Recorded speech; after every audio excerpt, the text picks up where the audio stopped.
Hi. Alright, so for me, it's been a couple of weeks, and now I've finally gotten around to watching the first episode of Season 3, Matters of Honor. Okay, so we get back into the flow of things pretty much directly. In this case, there's pretty much no question of passage of time. It's been a week since the end of Season 2, and then they specifically mentioned it. So that's kind of interesting. Let's see. It being Season 3, they've changed up a few things. I kind of like how they're doing a different title sequence every season and having a different narrator and a different thing that they say to like more be like, this particular year, Babylon 5 was blah, blah, blah, blah, you know, which I think is cool.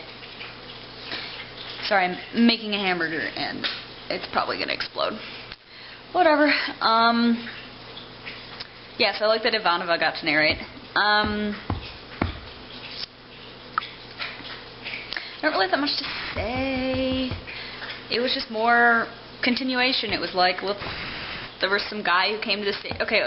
I guess there was one moment of just like, what? Which was right at the end. Because this guy came to the station to investigate that video that Kefir sent of the shadow shit. And he came to ask everybody, does anyone know what this is? So at the end of the episode, he delivered his report to some lady that I don't even know. And then Murdoch, or whatever his name is, came in after this dude had left and was like, well. And so it was just kind of like we've got this little group of people on Earth who are possibly also, who are, as far as I can tell, also allied with the shadows. So it's kind of like, And meanwhile, also in this episode, Londo is attempting to distance himself from the shadow people. He's like, we don't need you anymore. And they're like, well, it's alright. Just, you can attack, you can take over any of these worlds, but not any of these because we want them or something. Except for this particular one that's on your side. Which, of course, is the one everybody went to. Because there was this ranger station that was being blockaded. Not ranger station. Ranger training camp. And there was a really sweet ship that Sinclair got to.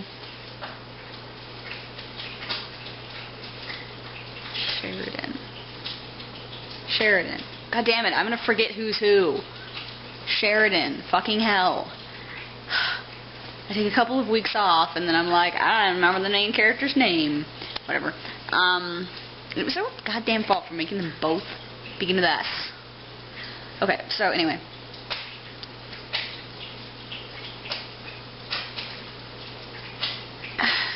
Let me finish this quickly before that explodes. Yes, I liked it. It's cool. Blah, blah, blah. I don't have anything to say, really. The ship was very pretty. And there was really an action sequence. And Sheridan was like, let's do this completely bonkers insane thing. And everyone was like, that's completely insane, but okay. And then they didn't die. Yay. So I'm looking forward to seeing the next episode, although I don't know when I'll watch it. Maybe in a few days.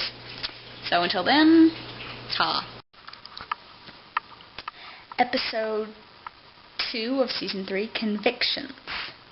So I watched this some hours ago, earlier today. So it's a little fuzzier than usual in my memory, but I did take quite a few notes. I really, really liked this one. It was very intense. Not so much because of the actual plot, which is about a bomber, because he wasn't very interesting to me, really. But because of all the other stuff that happened.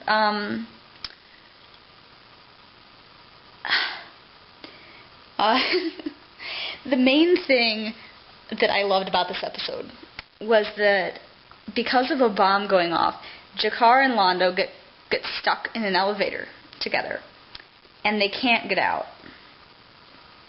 And it's possible that if they're not found after a certain number of hours or days or whatnot, they will die. And it's just absolutely the best scene. I just loved it because, Londo was like, oh man, how long have I been unconscious? And G'Kar was like, oh yeah, 2 hours. Well, like 2 hours. But then, Londo's like, so why And then they start talking, and Lando's like, so go ahead, kill me. You can, you know. And then Jakar is like, essentially Jakar wants him to die, but can't kill him because of part of their that treaty that they had to sign. Because if he kills Londo, if a Narn kills a Centauri, then it was some like 500 other Narns, including the perpetrator's family, also die, but are killed, you know. So he yells this at him, and then he's like, I'm just not going to help, you know, he's just like, I'm not just not going to help us try to escape here, and I'm just going to watch you die. And then he starts laughing, and it's so great. Oh my god.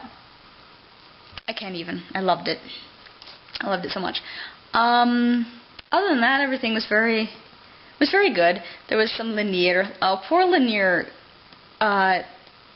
Lennier, Delenn, and Londo were all right near the site of an explosion. And Lennier saved Londo's life by shoving him through a door, but then he didn't get through it in time. So he is pretty badly injured, and he ends up in a coma in the infirmary for a while, and Londo actually comes and sits and talks to him for a while. I kind of like their, whatever you could even call it, not even friendship, really. They're not friends. But I don't know, I liked that Londo was grateful that he saved his life, and then I liked how, the very end, Lennier wakes up, and he says, that he saved Londo because he believes that life is sacred or whatever. Any life. But he regrets, but at the same time he kind of regrets that because Londo does not believe the same thing. And it was like, oh. So I wrote the note, show no what? In a reaction to Lennier getting injured, because I have an irrational love for him, and the show had better not hurt him too badly. What other notes? Let's see, I love Zack, because I did not mention last time, but he gets to be in the title sequence now, and I like him, so I'm glad. Then I had a note about Lennier. There's just a silly little scene near the beginning where this guy is bothering Lennier, and they're sitting waiting for he's waiting for Delenn to get back from something on a transport or whatever. And, you know, but he tells the guy just won't stop, like, bothering him, and is, like, obviously drunk, and keeps, like, touching him and stuff. And so finally Lennier is just like, yes, I have this terrible disease, I'm going to die in 7 days. You know, I don't know much about it, but it's communicable by touch. And the guy's like, bye. And you're just like, it's like, Lennier, you're my favorite. Then both Jakar and Londo are insisting that members of the opposite sides must be behind the bombing, but it turns out to be a human. What else? Oh, I wrote Pulp Fiction. Pulp Fiction. I started thinking of Pulp Fiction just because there's okay, so it kind of, in the climax, they found out who the guy is, and he will let Sheridan come into his quarters to talk to him, but he tells him, you know, no weapons and no communicator thing. And so Garibaldi and Sheridan are out in the hallway, and they're like, well, and Garibaldi's like, well, he's gonna find your communicator if you put it in your shirt. So he puts it in his pants. But that's why Pulp Fiction, I kind of laughed. I was like, wait, oh god. Well, mainly because it was like, well, where am I supposed to put it? And I immediately went, put it up your ass. Anyway. This brought to you by, yeah. So it was good. It was good. I just think that I think Londo and Jakar should be forced to stay in the same room more often. They need to be forced into interacting, because they're both really great, and I just think that's a lot of fun, and it's fun to watch, and it's interesting. So, in conclusion, I liked the episode. The bomber was not interesting to me particularly. He was pretty much just like, chaos is the times, I'm crazy. But, like, so he was just like a dick, blowing shit up for no reason, really. But that was okay, because there was a lot of other interesting stuff going on, so. In a few days, hopefully I'll have a chance to watch some more. Hello. So, it's been several hours since I watched this episode, so I'm slipping a little bit. I actually completely forgot to make the video, and then I suddenly am halfway through Doctor Who, and I was like, wait. Okay, so, the episode I watched was episode 3 of Season 3, A Day in the Strife. And it was a fun one. It was just, again, continuing various plot things that were going on. I don't know. We had, let's see now, because I'm feeling like, because Babylon 5 is very much a show that has a,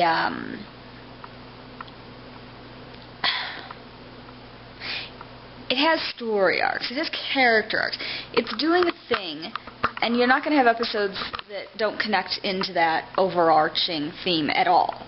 You can't. It's just not the way the show's set up. So I feel like a lot of the episodes are just continuation of action without necessarily being able to say, this is an episode where a bunch of space pirates, you know, like, they don't maybe have individual, whatever. The point is that this one doesn't really. It kind of does. One of its plots is about some alien probe that shows up and dicks with Babylon 5 for a bit, but that really only gets a few scenes, and I was never like, oh no, we're doomed. It was just sort of like, alien probe being a dick. I mean, because it was threatening to blow up the station if they didn't answer these questions correctly, but then it turned out, but then Sheridan kind of figured it out, and it turned out if answering them correctly was what got them blown up.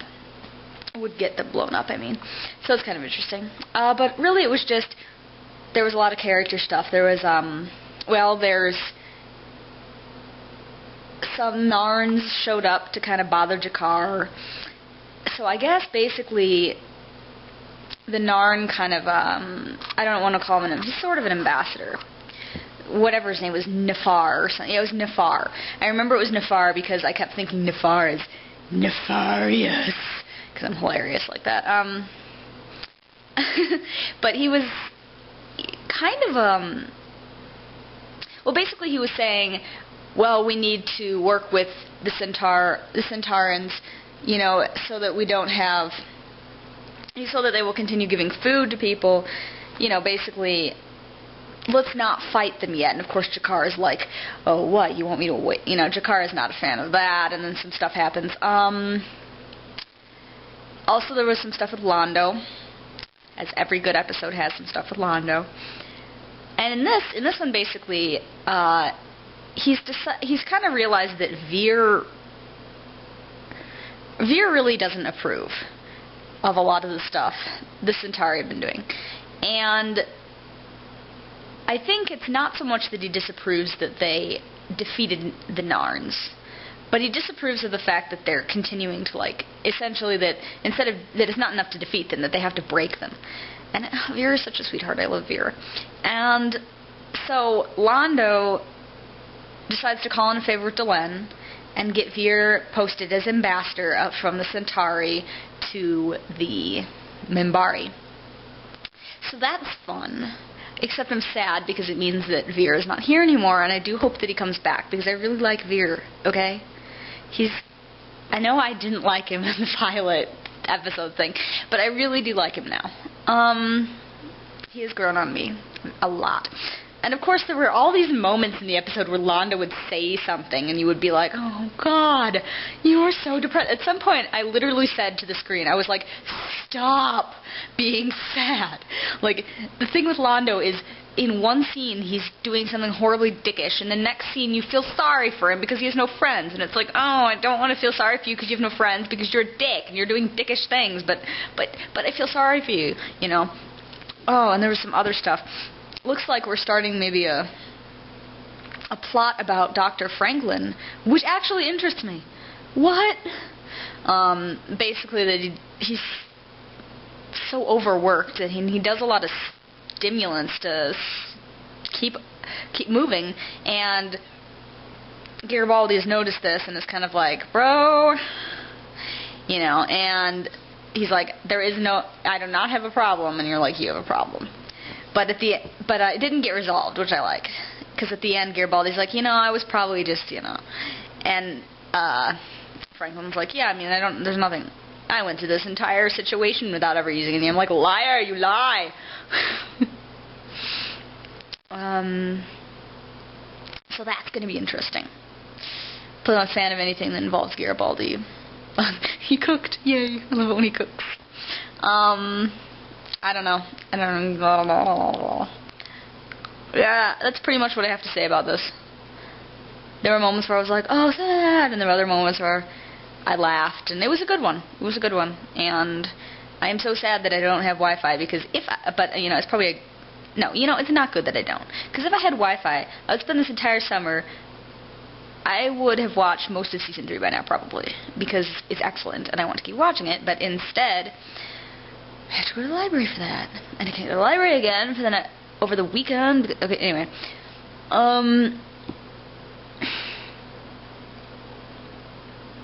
Because the problem is that once I get out from work, most days the library is only open for another couple of hours, which means I can only really watch one episode of Babylon 5. Or if there's something else for me to watch, I can't watch any Babylon 5. So I think there's one more episode of Game of Thrones.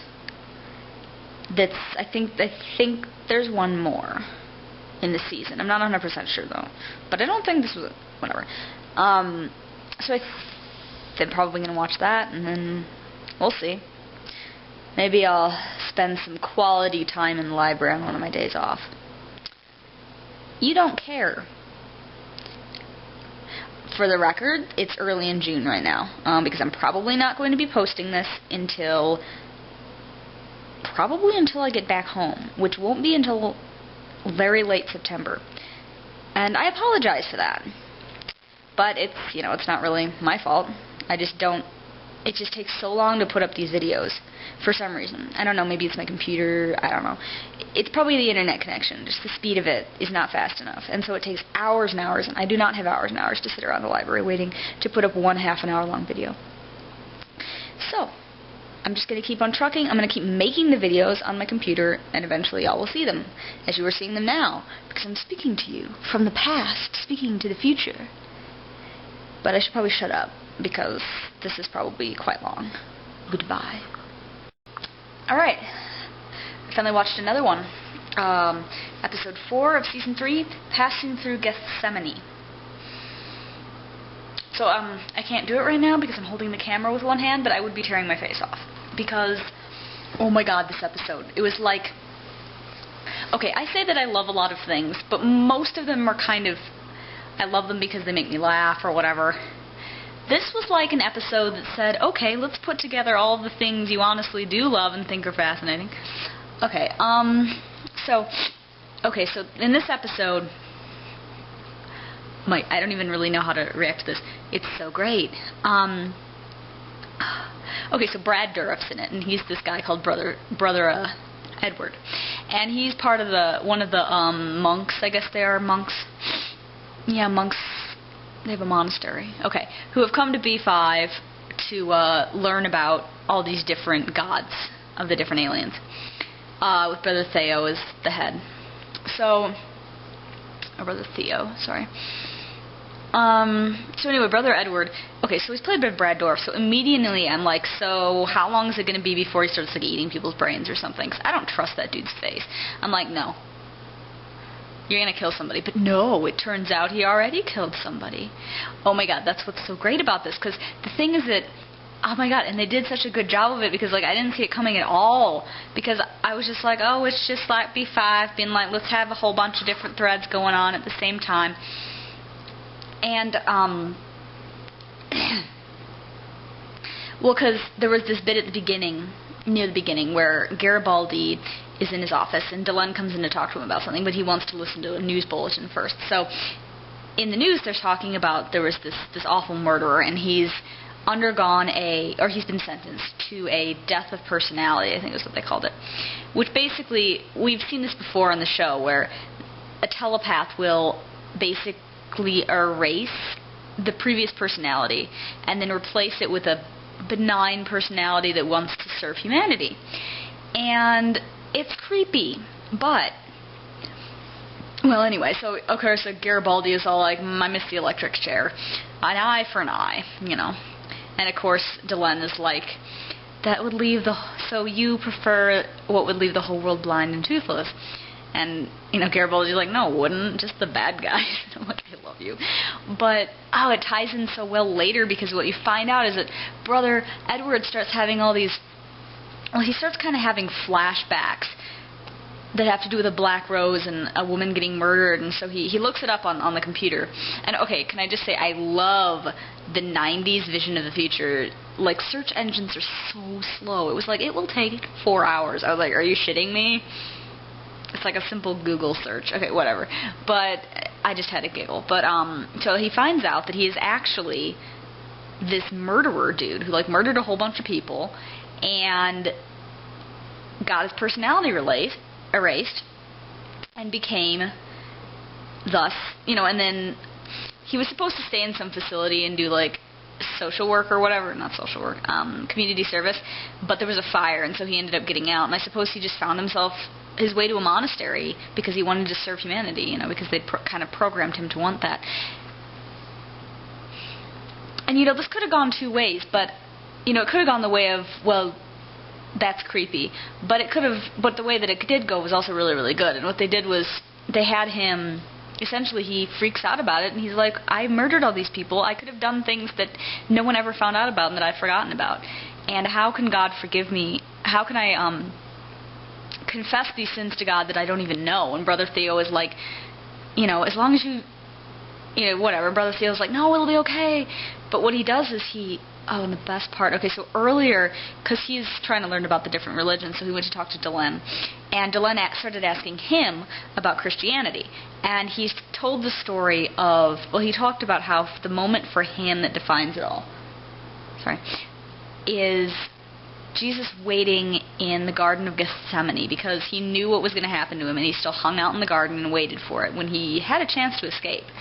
And that was kind of the defining moment for Brother Edward, and he said that he wondered if he would have had the courage, and later he does, because he goes to a place in the station, and all these people who have been trying to find him and who actually induced kind of the flashbacks, who caused those to happen, they come to him and they're like, well, you did this and we want proper revenge and we're going to kill you.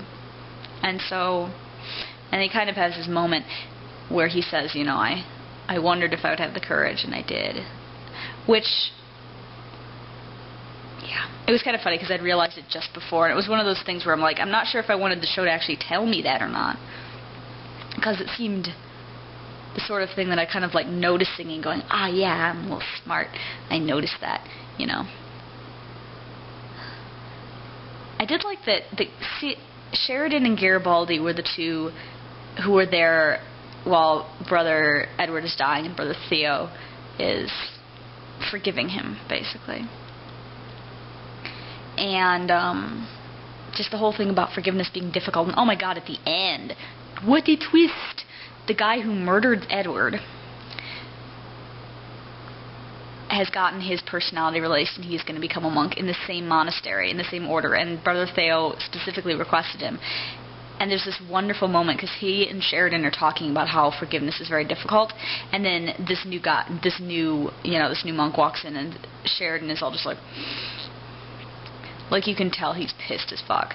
But it's great because Brother Theo is like, we were just talking about how forgiveness is difficult, and it was just like, I loved it. I loved that they did that because, you know, because earlier you could think, oh well, you would forgive, you know, Brother Edward because he doesn't remember this, blah, blah, blah. But it's mostly because you don't feel much of a connection to his victims. But you felt a connection to Edward himself when he died. And so I at least, was more angry at this guy. And there was just that moment of, oh, you turned it around, you know, kind of. Oh, it was so good. So, the only note that I wrote down was Hammurabi, which I spelled horribly wrong. You don't want to see how horribly wrong I spelled that, I'm pretty sure. Which was in reference to Garibaldi's earlier stuff. And it doesn't come back, but I was thinking of it during that scene, because I was thinking, you know, because that was the whole theme. That was the theme of forgiveness and of when does it stop being revenge. When does it, you know, start being justice and stop being revenge. because Garibaldi is very much just like, well, an eye for an eye. But this is a situation that muddles it somewhat. Okay, whatever. So I loved it. It was great. And yeah. Okay, so Season 3, Episode 5, Voices of Authority. No, that's not going to happen. Alright. Okay, so this is a fun one. In this one, they get a political advisor on board, and she's basically just like, I don't know, she's like the epitome of everything that can be bad about a government. A lot of doublespeak and stuff. And also, she leads the Night's Watch. Yeah, so as soon as they said that, I was like, what? No. So I'm going to hazard a guess that she's going to come back, because she left at the end. You know. And I think that, because we know that the Night's Watch is connected. Sorry. Just is creepy in the first place. Like, I didn't like them from the moment they were introduced, and now they're getting creepier. And Zach got a subplot. Zach. He and Garibaldi are kind of at odds because Zach knows something's up, and Garibaldi's not telling him what it is, and so he's kind of on the edge of whether he should trust Garibaldi or the Night's Watch, and you're like, no, Zach, no, the Night's Watch is stupid and crazy. Well, no, they're not stupid and crazy. They're smart and creepy.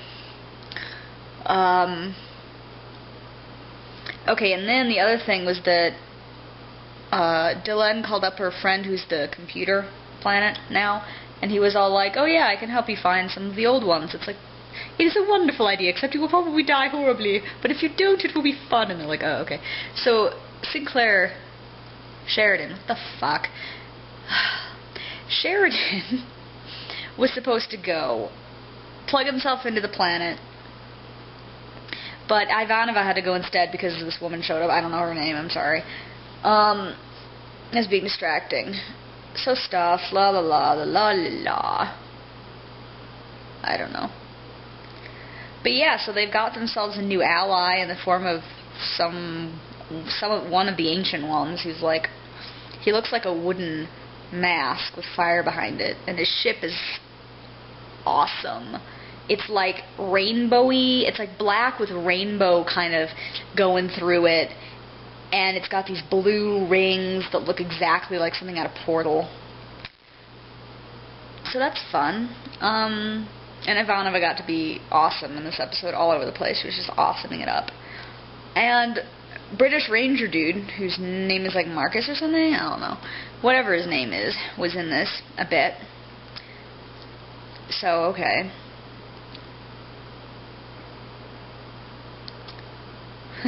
Oh, and then I guess the last kind of little subplot was that G'Kar is all, something is up on the station and no one will tell me what it is. And he basically comes to Garibaldi and is like, he's like, maybe I can help you. And Garibaldi's like, yeah. But at the end he gives him the Book of Jaquan, which, I recall, has information about the Shadows in it because he was the one who figured out that they were coming back in the first place. So I do think they need G'Kar in on this. At some point. So yeah, I don't know that much to say about it. Stuff happened. It was probably important stuff. It'll come up again later. I got some laughs, mostly from Zach and Garibaldi.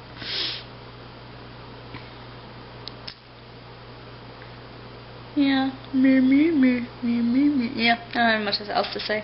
So, I'll hopefully be able to watch another one soon. I feel like it's better when I can watch it closer together, because I don't want to start forgetting stuff. Whatever. I can always go back and watch my videos.